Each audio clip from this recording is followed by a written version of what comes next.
so it seems that every year, whenever RockNRollercoaster has any sort of unexpected downtime or small refurbishment, speculation begins to swirl online saying, "This is it, it's happening. Have you heard? RockNRollercoaster is going to get rethemed at Walt Disney World." And every year, like clockwork, the attraction reopens with those notorious backstage passes. But like the old saying goes, where there's smoke, there's fire.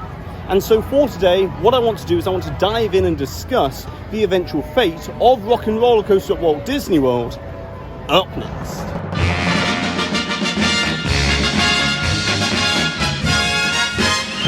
Hi there Waltineers, I'm Jack and this is DSNY Newscast, and yes, I know this isn't going to be a typical news video per se, but instead what I want this to be is an overall assessment of the current situation. And so to better understand the reason for why this attraction in particular is subject to so much speculation about a potential replacement, I want to begin by talking about what I'm calling RockNRollercoaster, a series of suspicious events. So first of all, and probably the biggest indicator that a potential change might be on the horizon and eventually come to Walt Disney World, is the fact that on February 11th, 2018, Disney officially announced that RockNRollercoaster at Walt Disney Studios Park in Disneyland Paris would be reimagined and transformed into an Iron Man themed roller coaster as part of their version of the Avengers campus. And the reason why this is so incredibly important is that it will mean that Disney will be paying for the licensing rights to Aerosmith's music for only one attraction rather than two. Thus, the expense as part of the existing licensing contract will begin to reap a reduced return on investment, which isn't the best in terms of business sense. But in terms of the actual contract itself, originally the music was licensed for 20 years, which means that its previous renewal should have been around 2019. And so clearly Disney has extended this contract for a few more years. But how long is the big question here? As once the Iron Man roller coaster opens in 2022, Disney will surely want any potential licensing renewal to reflect the change from the two attractions that use Aerosmith's music to just the one over in Walt Disney World. However, that's where this plot thickens, as on August 23rd, 2021, Aerosmith announced that beginning in 2022, they will be moving all of their entire back catalogue of music on over to Universal Music Group, which will also include the merchandising rights and any future music releases as well. Which, very quick side note here, the removal of the merchandise within RockNRollercoaster's exit shop is what's led to this latest round of speculation about the attraction. And now I know what you're thinking at this point, and that is, so does that mean that Universal now has control over the licensing of Aerosmith for RockNRollercoaster? And the simple answer to that is no. As despite Universal Music Group using Universal in its name, in actual fact Universal Music Group is owned and operated by a French media conglomerate, Vivendi, who has a controlling stake of UMG. And in 2020 and 2021, Vivendi allowed Chinese company Tencent to buy a 20% stake in the company as well. And so whenever this licensing agreement does come to an end, I think it's safe to assume that Aerosmith's move to UMG will require some form of extensive renegotiation in the not so distant future, and that alone could spell the fate of this attraction. However, that's not all, as there's way more nuanced evidence about the overall fate of RockNRollercoaster at Walt Disney World. As only 1 month after the Iron Man retheme was announced for Disneyland Paris, on March 21st, 2018, RockNRollercoaster's sponsorship with clothing company Hanes came to an official end after 11 years when it began in 2007. And this isn't necessarily the death knell that it used to be for a Disney attraction, the same way it was in the 80s and 90s, as the Walt Disney Company of recent years has moved away from aggressively pushing company sponsorships of attractions, as instead by not having a sponsorship, it gives Disney more flexibility over the budget and timeline for refreshing the experiences. However, the flip side to that is that now that Hanes is not the sponsor of RockNRollercoaster, it means that any refurbishment now comes at Disney's expense rather than a company sponsor.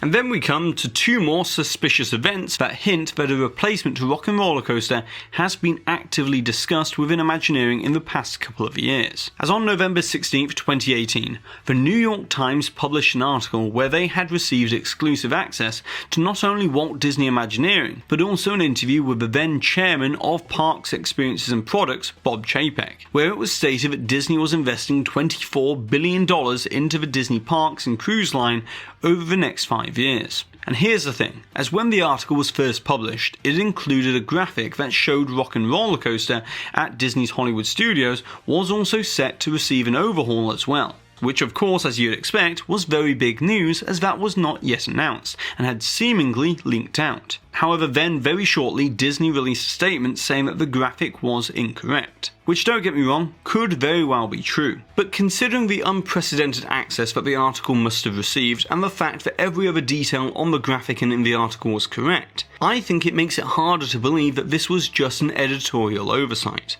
As my theory is that the New York Times received a very extensive rundown of projects early in development, but were never told at the time that some of it was off the record. And because Disney has all sorts of plans in various stages of announcement, it may have accidentally slipped by the typical pre-publication review by Disney's media relations. And the reason why I tend to lean toward that theory is because if we then fast forward to exactly 1 year later to November 29th, 2019, in episode 4 of the Imagineering story that streamed on Disney+, at the 59-minute mark, you can see that the then Senior Vice President of Creative within Imagineering, Joe Rohde, is seen to be examining a model of RockNRollercoaster's track following an interior clip of Walt Disney World's version of the attraction.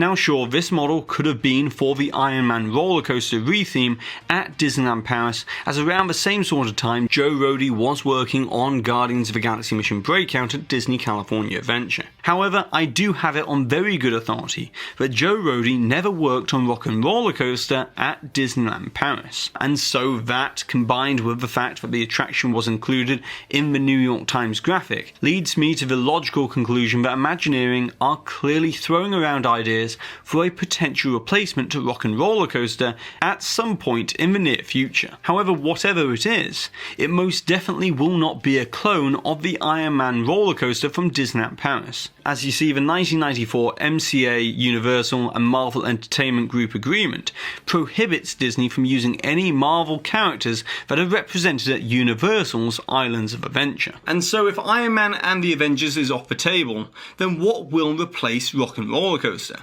And to that, I say your guess is as good as mine. As over the years, we've heard rumours and rumblings of everything from Marvel's Guardians of the Galaxy to Pixar's Cars or The Incredibles, and of course, how could we forget the rumour that seemingly never dies, and that is a Monsters Inc. door coaster. Although in my opinion, I think that the Incredicoaster retheme would probably make the most sense, as I could easily see the pre-show area being rethemed to this scene from Incredibles 2 with Jack Jack's superpower testing, and then thematically speaking, instead of this being set within Municeburg, the courtyard area could be themed to Edna Mode's secluded mansion tucked away up in the Hollywood Hills. But that's just my own personal preference for what I think could feasibly work within the area. However, when it comes to a potential timeline, I'm fully expecting that RockNRollercoaster will be around for at least another year.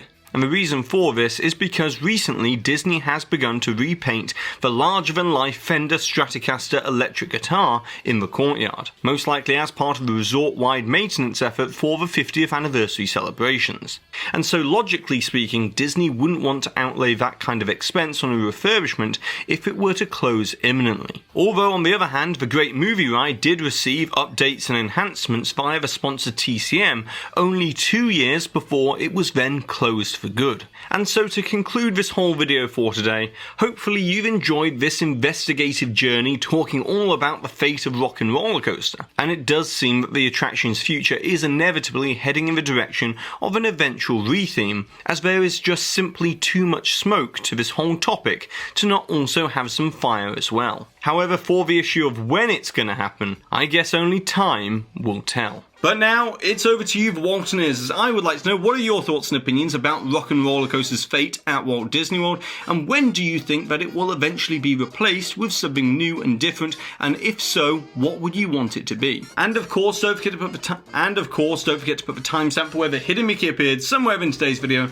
along with your suggestion or your comment, so therefore that way you're in with a chance to win one of these official DSNY Newscast pins celebrating Walt Disney World's 50th anniversary. And congratulations to this Waltineer here for winning this suggestion from a previous video where we're talking all about the Star Wars Galactic Star Cruiser and the opening date. And so that's it for today, so be sure to go and subscribe down below if you're new to the channel, hit that notification bell if you're already subscribed and would like to receive notifications, and if you've enjoyed today's video then be sure to give this video a massive thumbs up as it really does help this channel out. And I've been Jack, you've been you, and I'll see you real soon.